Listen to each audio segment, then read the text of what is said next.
You're standing on a dusty, unglamorous street corner, looking at a reality that feels small and stagnant.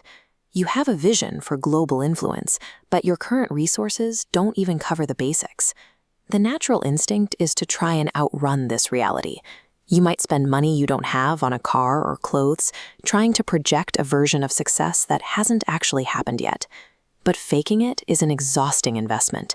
It takes the exact same amount of mental and emotional energy to maintain a facade as it does to actually become the person you're pretending to be. Obsessing over the external is a trap. When you try to manipulate the world before changing yourself, you're treating the symptom rather than the cause.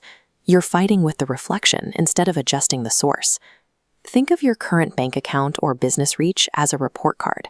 It isn't a permanent judgment. It's just a diagnostic reading of your current level of understanding. If you see a thread on your shirt in a mirror, you don't reach into the glass to pull it off. You remove it from your own shoulder, and the reflection has no choice but to follow suit. Forcing the physical world to give you results your mind hasn't prepared for is like pulling on a heavy rubber band. You can stretch it for a while, but you're creating an immense amount of tension. That tension eventually breaks. This chart shows the result. You might see a sudden spike in physical success, but without an internal foundation, a series of coincidences will eventually snap you back to your true baseline. Lasting success isn't something you can hijack. It follows a strict law. The mind must undergo a transformation before the mirror can reflect anything new. There is an architectural rule to the universe. Everything is built twice.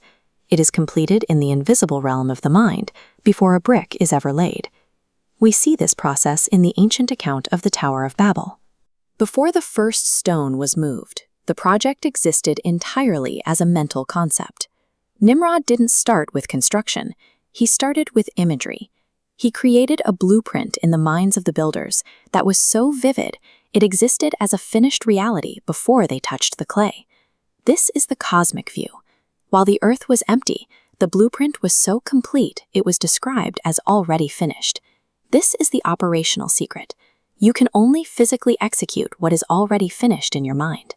If your physical business or your ministry is failing to rise, it's because there is no mental substance supporting it. You are trying to build on the ground without first finishing the blueprint in the spirit. The path from that mental blueprint to physical reality is called growth. It's a transition phase where your internal understanding slowly transits into the physical world. Every level of life has specific rewards permanently attached to that stage of growth. If you jump to level 3 without growing through level 2, the system rejects you, snapping you back to your actual internal capacity. Premature promotion is a danger, not a blessing.